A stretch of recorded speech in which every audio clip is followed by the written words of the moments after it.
Mawazo haya kwa siku yataniua bure.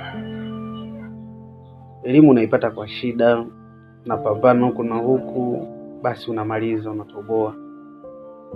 Narudi mtaani, na kwenye unapambana, ajira changamoto, basi unapata sehemu ya kujishikiza.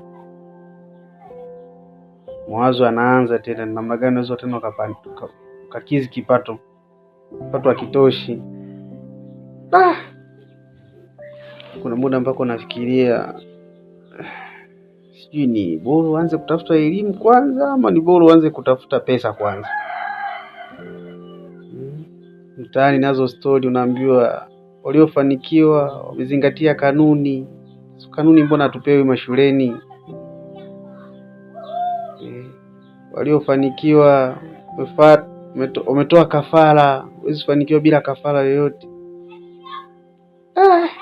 Unawaza ni ipi sasa? Ndio nawaza sana. Mwisho siku unaamua kumwachia Mwenyezi Mungu. Tunasema basi bana, liwalo na liwe. Acha tupambane. Kufanikiwa ni kudra za Mwenyezi Mungu.